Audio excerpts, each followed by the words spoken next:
Un groupe de femmes exerçant la vente à la sauvette du sable recueilli au bord du lac Tanganyika dans le bloc d'Ave ont été interceptés par le chef d'avenue et ont vu leurs petites marchandises disséminées sur la route par le chef d'avenue accompagné de ses membres. Version livrée par ces dames, visiblement de troisième âge. Les victimes s'insurgent contre la manière utilisée pour les interdire à exercer l'extraction du sable sur le littoral du lac Tanganyika. Pour ces dames, les raisons évoquées par le chef d'avenue pour justifier son action ne tiennent pas debout, car nul n'est censé ignorer que l'avancée significative des eaux du lac vers les riverains n'est que le fruit des catastrophes naturelles. Tulikuwa barituambia tushibebake mchanga kustade. Tuneshaacha tubebake. Maisha yetu tunaona ni mbovu kweli kisa kusomesha watoto. Tunaona tunabakilia mtu kama anatuambia mwende mnipangie kwa Masaki bantu ya kando kando ya Tanganyika.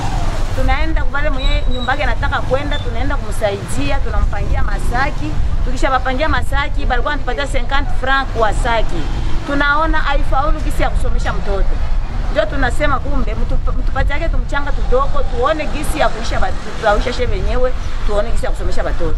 Ndio wanaanza kutulipa tumchanga mwa ile ndio malipo yenyewe tunapapangia Masaki kwa watu wa kando kando ya Tanganyika. Tunatia pale leo tunaona asubuhi chef d'avenue banakuya, banabeba vipao, banaanza kusambaza michanga yote yenyewe balitulipa. Kwenye banaisambaza aseme hatuna na masikio. Na kuita Omari njoo mwenyewe anaita bantu wanaosambaza vipao. Na yeye leo Omari tena anaisha kusema munipelekee gravier.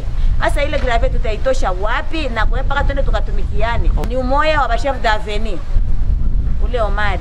Sasa hii magumu yetu kuna ndio tunaomba serikali atusemelee au atupatie makazi nyingine ya siku kufanya tuone gisi ya siku kusomesha watoto wetu. Juu tunanyanyaswa sana.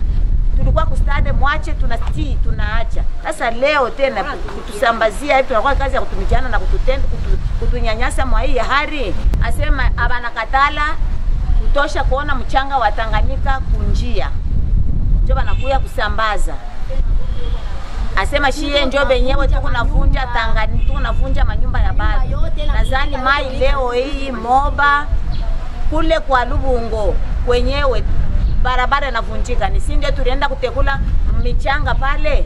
Jibu ni hapana, ni kutunyanyasa. Tunaomba wewe serikali utupatishie fasi kwa tutaenda kisi tupate kisi ya siku kusomesha watoto wetu. Dans ce contexte actuel où la crise financière est du jour au lendemain de plus en plus préoccupante, une crise qui frappe beaucoup plus le chef-lieu de la province du Tanganyika qui est la ville de Kalemi. Durant cette période, des multiples agitations politiques influent sur les secteurs économiques. Ces dames qui survivent grâce à l'extraction artisanale du sable du littoral ne savent quoi faire d'autre pour répondre tant soit peu aux besoins primaires de leur foyer qui, a fortiori, dépendent de cette activité génératrice de peu de revenus. Nous avions tenté de joindre le chef d'avenue cité par ces dames, le concerné s'est dit empêché pour répondre à cette accusation. Ainsi difficile de savoir qui pourrait encadrer ces exploitations artisanales du sable pour créer l'harmonie entre les deux parties en conflit de raison.